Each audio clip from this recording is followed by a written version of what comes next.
Class 10th के प्यारे बगो लोग, कैसे हैं आप लोग। आशा करते हैं कि आप लोग ठीक होंगे, मन लगा के पढ़ाई कर रहे होंगे।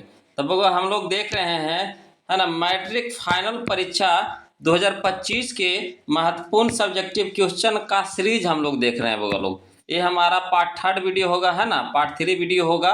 पार्ट 1 और पार्ट 2 वीडियो आपको प्लेलिस्ट में मिल जाएगा बगो लोग, वहाँ से जाके आप लोग देख लीजिएगा, है ना। ये हमारा क्लास 10th का वीडियो होगा बगो लोग। सब्जेक्ट हमारा रहेगा संस्कृत, है ना, संस्कृत बगोलो।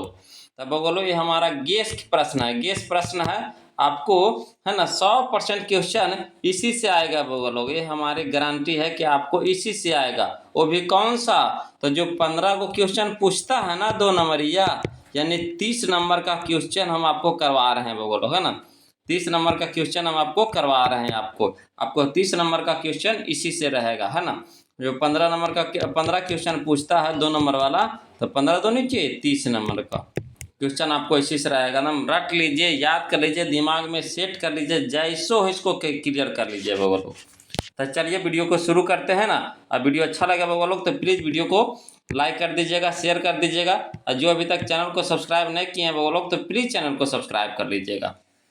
तो चलिए, तो हम लोग चलेंगे क्वेश्चन नंबर 21 से चल लेंगे बगो लोग, है ना। 21 से चलेंगे, 1 से 20 तक आपको क्वेश्चन आपको प्लेलिस्ट में मिल जाएगा, वहाँ पे आप लोग पार्ट 1 और पार्ट 2 वीडियो देख लीजिएगा। चलिए, कहता है क्वेश्चन नंबर 21 कि मंगलम पाठ के आधार पर आत्मा का स्वरूप बताएं। मंगलम पाठ के आधार पर आत्मा का स्वरूप बताएं। तो इसका आंसर में कैसे लिखिएगा बगो लोग, तो लिखिएगा मंगलम पाठ में संकलित, है ना, कठोपनिषद से लिए गए मंत्र में महर्षि वेद व्यास कहते हैं कि प्राणियों की आत्मा हृदय रूपी गुफा में बंद है ना, या सूक्ष्म से सूक्ष्म और महान से महान है। यानी छोटा से छोटा है और बड़ा से बड़ा है, महान से महान है। इस आत्मा को बस में किया, है ना, बस में नहीं किया जा सकता है। विद्वान लोग, है ना, शोक रहित परमात्मा अर्थात ईश्वर का दर्शन करते हैं। इस तरह से आप लोग इसका आंसर आप लिख सकते हैं क्वेश्चन नंबर 21 का, है ना। चलिए लोग क्वेश्चन नंबर हम लोग 22 देखते हैं, 22 देखते हैं। देखिए क्वेश्चन नंबर 22 कहता है सिख संप्रदाय के लोगों के लिए, सिख संप्रदाय के लोगों के लिए पटना नगर क्यों महत्वपूर्ण है। पटना नगर क्यों महत्वपूर्ण है, तो इसका आंसर में लिखिएगा। इस हम VVI क्वेश्चन है लोग, दिमाग में एकदम सेट कर लीजिए इसको जैसे हो सके एकदम, है ना। तो इसको लिखिएगा इस तरह से, उत्तर में लिखिएगा सिख संप्रदाय के लोगों के लिए, है ना, प्राचीन पटना नगर में पूजनीय स्थल बहुत अवस्थित है। यहाँ उनके 10वें गुरु, है ना, इसमें यहाँ उनके 10वें गुरु गोविंद सिंह का जन्म स्थल है। कहाँ, पटना, है ना। पटना में सिख संप्रदाय के 10वें गुरु, है ना, गुरु गोविंद सिंह का जन्म स्थल है बगल लोग। यह स्थल, है ना, गुरुद्वारा के नाम से जाना जाता है ना।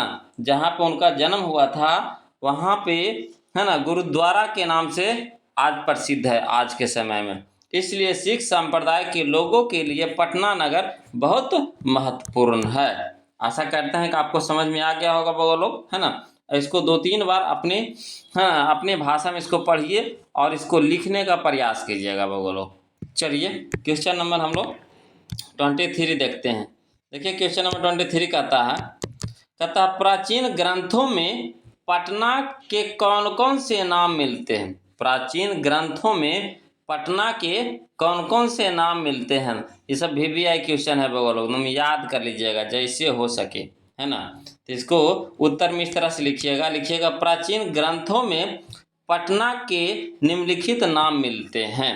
जैसे में लिखिएगा, है ना, पुष्पपुर, पटना का पहले नाम था पुष्पपुर, उसके बाद हुआ कुसुमपुर, उसके बाद हुआ पाटलिपुत्र, अब इसका नाम है पटना, है ना।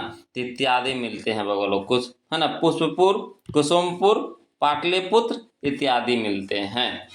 तो ये था हमारा आज का क्वेश्चन नंबर 23 का आंसर बगो लोग। चलिए क्वेश्चन नंबर 24 देखते हैं।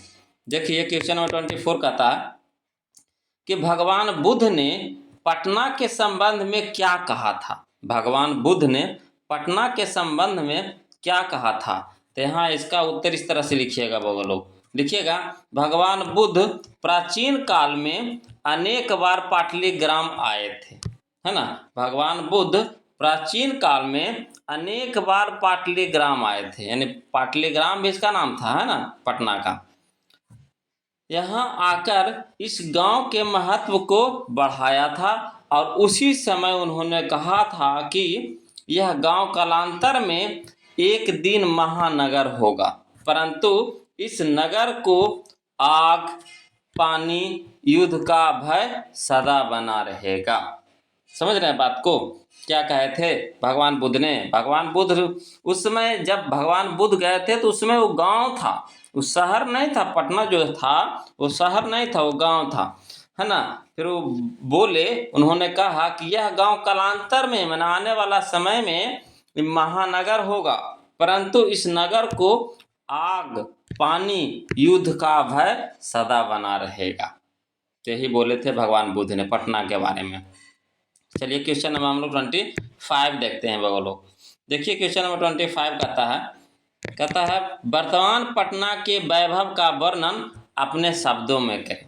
वर्तमान पटना के वैभव का वर्णन अपने शब्दों में करें। तो इसका उत्तर इस तरह से आप लिखिएगा, आजकल पटना नगर अत्यंत विशाल और बिहार की राजधानी है।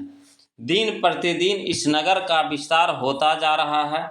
गंगा के पावन तट पर बसा हुआ यह नगर अति प्राचीन सभ्यताओं के साथ आज भी परिपूर्ण दिखाई देता है।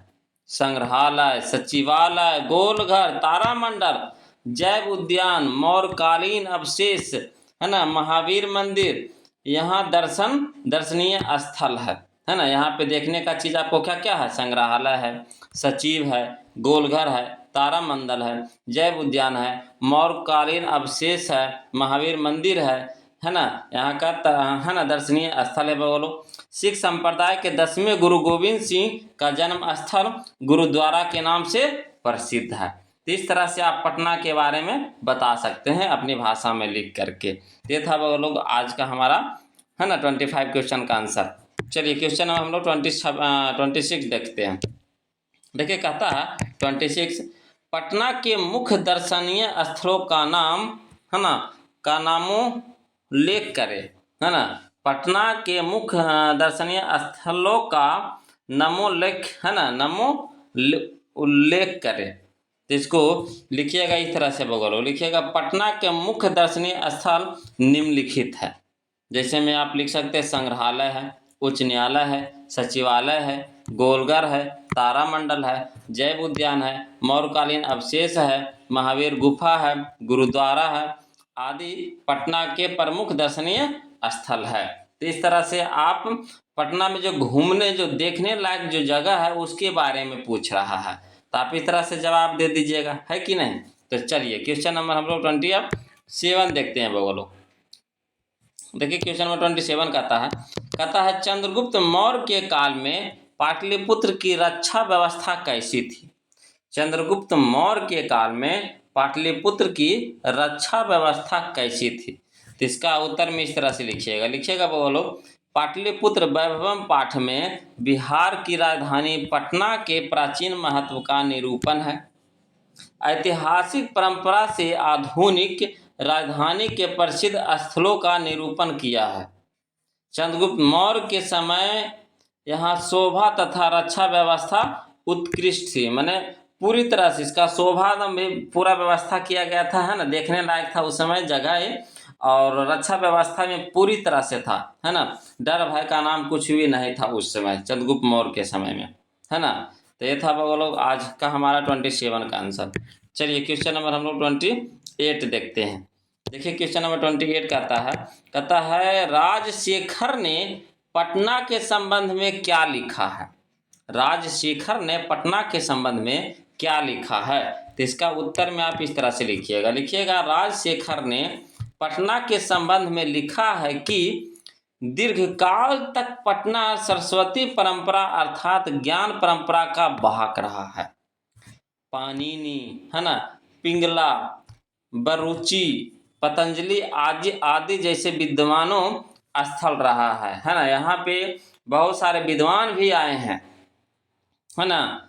कौन कौन आए हैं आपको? पाणिनि आए हैं, पिंगला आए हैं, बरूची आए हैं, पतंजलि आए हैं, ये सब विद्वान आए हैं पटना, है ना। तो वही यहाँ पे कह रहा है कि राजशेखर ने पटना के संबंध में क्या लिखा था, तो यही सब आप आंसर में इसका लिख सकते हैं बगल लोग। इस तरह से आप आंसर इसका लिख सकते हैं। चलिए क्वेश्चन नंबर हम लोग 29 देखते हैं। देखिए क्वेश्चन नंबर 29 कहता है, विजयनगर राज्य में संस्कृत भाषा की क्या स्थिति थी? 3 वाक्य में उत्तर दें, है ना। देखिए 3 वाक्य में कहेगा तो 2 नंबर के रहेगा, अगर लॉन्ग में कहेगा तो आप इसको 6 वाक्य में 8 वाक्य में लिख सकते हैं, है ना। तो हम अपना तरीका से लिख दिए हैं, आप इसको अपना तरीका से बना लीजिएगा बगलो, छोटा कर लीजिएगा, जब छोटा में पूछेगा तो छोटा में कर दीजिएगा। तो इसका उत्तर में आप इस तरह से लिखिएगा विजयनगर राज्य के नरेशों के द्वारा संस्कृत भाषा संरक्षण के लिए किया गया प्रयास प्रशंसनीय है। उनके अंतःपुर में भी संस्कृत रचना में कुशल रानियां थी। कंपन राय की रानी गंगा देवी ने अपने स्वामी की विजय की घटना का वर्णन, है ना, मथुराम विजयम महाकाव्य की रचना के द्वारा किया। उसी राज्य में 6ठे दशक में वहाँ के शासक, है ना, अच्युत राय की रानी, है ना, निरुम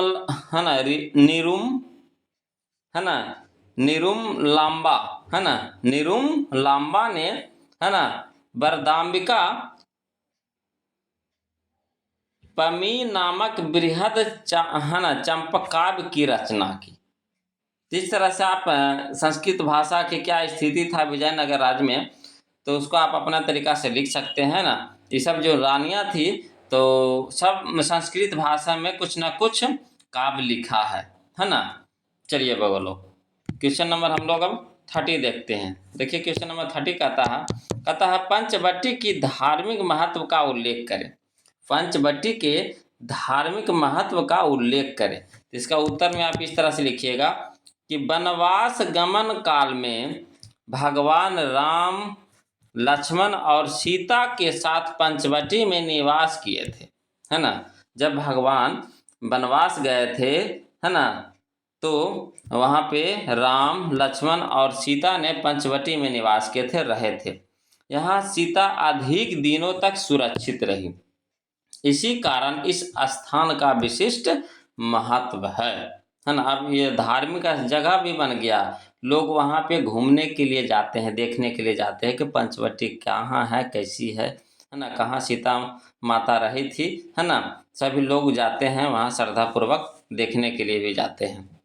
चलिए तो ये था बगलो आज का हम लोगों का, है ना, 10 क्वेश्चन का बगलो, है ना, क्वेश्चन आंसर। आशा करते हैं कि आपको समझ में आ गया होगा। और क्या करना है आपको, आप इसको 1-2 बार पढ़ लीजिए। अब पढ़ने के बाद आप खुद से इसको लिखने का प्रयास कीजिए। अगर आप लिख देते हैं तो समझिए आपको हमेशा के लिए याद होगा बगलो, है ना, हमेशा के लिए याद हो जाएगा, फिर आप कभी ज़िंदगी में नहीं भुलाइएगा, है ना। और बगलो वीडियो अच्छा लगे तो प्लीज़ वीडियो को लाइक कर दीजिएगा, शेयर कर दीजिएगा। और जो अभी तक चैनल को सब्सक्राइब नहीं किए वो लोग तो प्लीज़ चैनल को सब्सक्राइब कर लीजिएगा। और किसी प्रकार का कोई भी दिक्कत रहे तो प्लीज़ कमेंट कीजिएगा वो लोग। फिर मिलते हैं हम लोग अगले वीडियो में, तब तक के लिए जय हिंद।